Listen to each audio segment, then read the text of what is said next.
we're back with part 2 for bipolar. And while I'm thinking about it, I don't know who came up with I hate bipolar. It's awesome! But unless they actually have bipolar, in which case they're completely exempt from this next statement, I really want to smack them. Because it's not awesome, okay? At all. Yes, mania I can use to my advantage, and like hypomania I can use to my advantage. But I would very much like a life where bipolar wasn't a thing. Where I was stable. Where it wasn't a case of waking up in the morning and, spinning the wheel and going, what mood are we going to be in today? Because that's what it feels like sometimes. So yeah, there's that.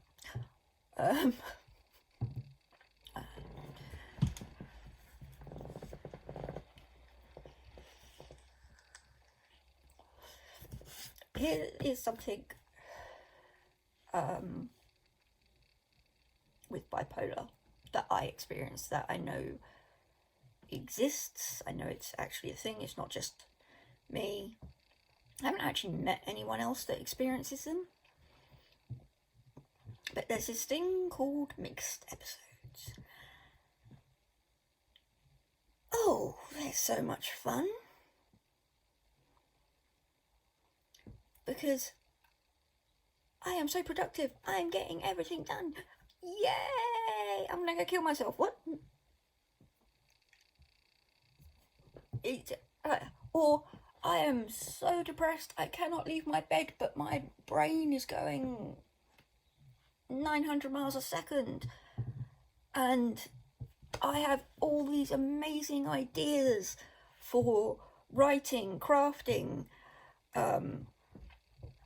advocating for various things, but I can't do anything about it because I'm both at once. It's difficult. It's a pain in the ass. It's not fun. I think I've driven my point now. Another thing that I experience is psychosis. Now, I've had medications for it. They turned me into a zombie. I stopped taking them. I have found an alternative that works for me. I don't think I'm allowed to say it on YouTube, but I'm not going to risk it. But if you want to know, feel free to message me. But I deal with psychosis, and that is probably the most unpredictable of them all. Because I can't use logic to get through it. When I'm hypomanic, I can usually... I've got to a point where I can see things that are going to trigger it. Okay, like getting tickets to a concert that I've been wanting to go to for years. That will make me super excited and bouncy, and bipolar will jump on that train and I will be hypomanic. That's fine.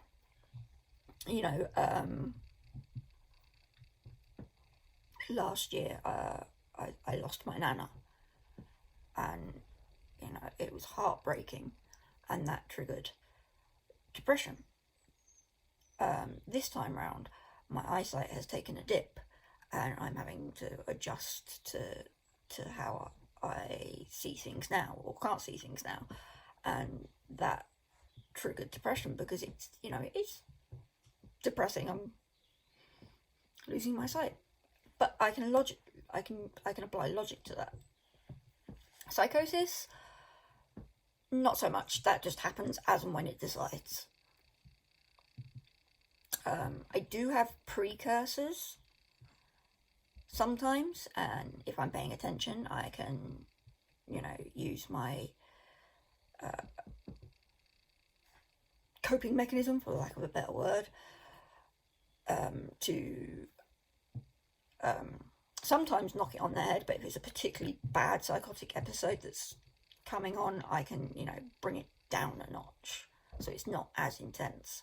But I smell things that aren't actually there. Usually that's a precursor. Burnt toast.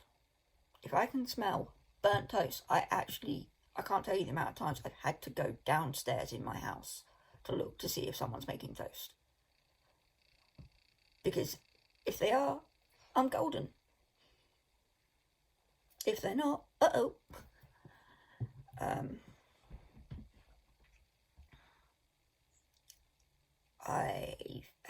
I guess I have a lot of sensory, that I feel things on touching me. I can feel things touching me or crawling on my skin, which doesn't help with another issue I have, but I'll deal with that another time.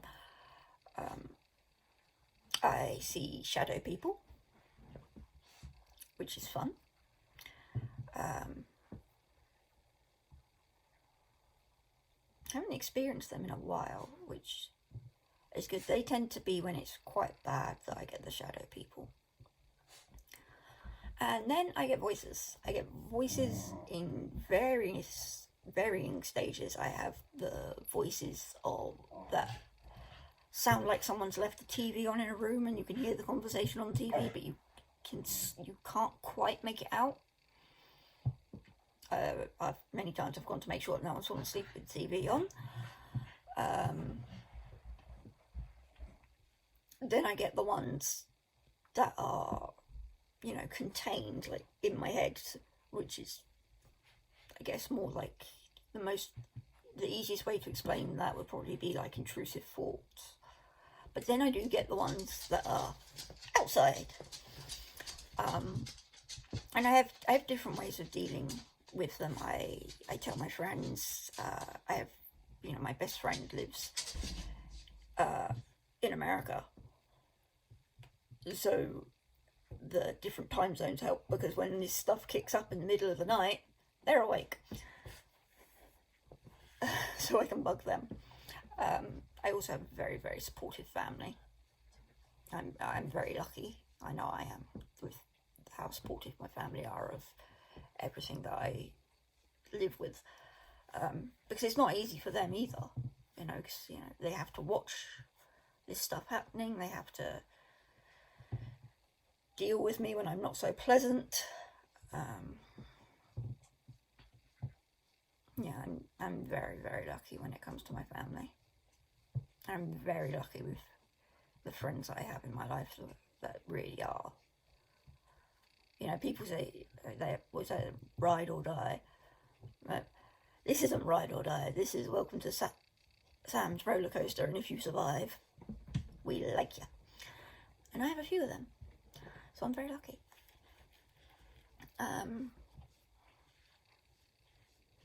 So psychosis is fun. Then, of course, there is manic rage. And I hate it. I hate who it turns me into, because I am not a violent person. I don't wish ill on anyone.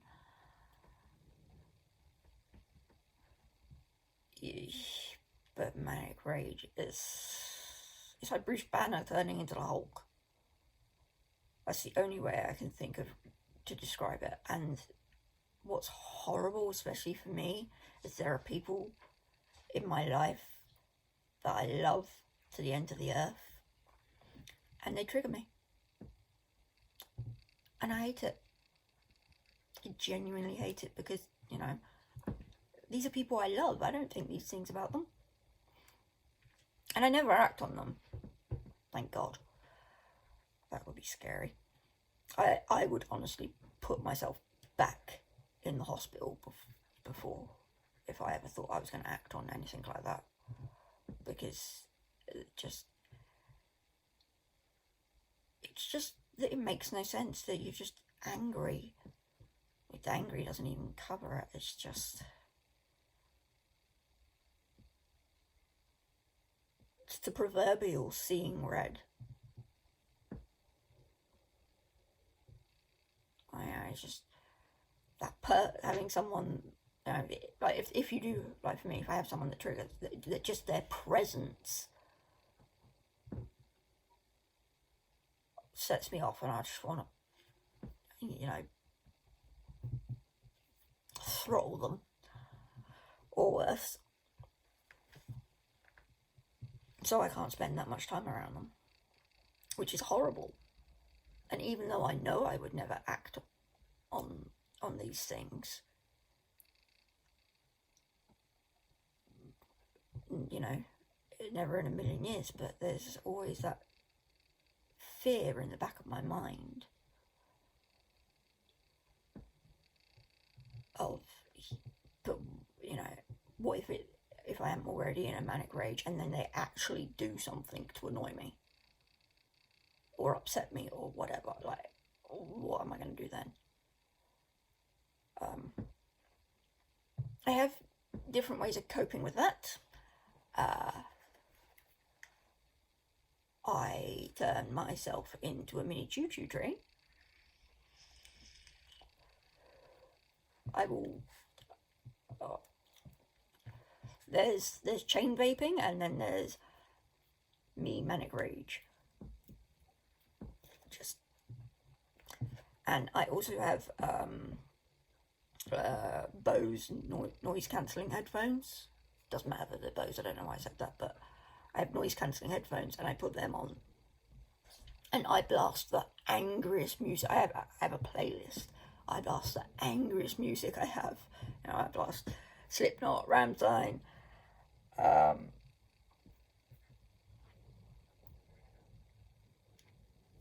old school Eminem, you know, when he was really angry. I have a playlist that is manic rage, and I blast that. I don't make everyone else listen to it, although I'm sure they can hear it because of how loud I have it. And it lets me, that helps to sort of diffuse it, I guess. So that is a thing. And it makes me feel like I'm a terrible person. But I'm not. I am me, I am Sam, I'm Sammy Jane, SJ, whatever you want to call me. And I just live with bipolar. And it does all sorts of weird and wacky things. But it's not who I am. And I think that's what people need to get to grips with when it comes to their own health issues. Mental health, physical health, it doesn't matter. You are not your illness. It's a pain in the ass and it will, you know, it affects your life in huge ways, but it doesn't make you you. So yeah.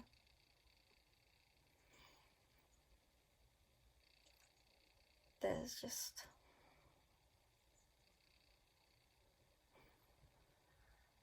I'm not a fan of bipolar. I'm not a fan of the things it makes me feel. But I still have a sense of humour, albeit slightly warped. I have an amazing family. I have friends who love me.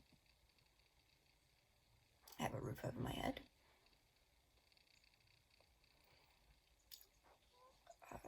I have a place to sleep. I have food to eat. I don't drink anymore. I don't touch drugs anymore, other than what I'm prescribed. You know, I live a fairly clean, boring by some people's standards, life. But it's doable. And I enjoy it when bipolar's not being an arsehole. So yeah, there's my, this is me and my bipolar. Hope it was informative in some way.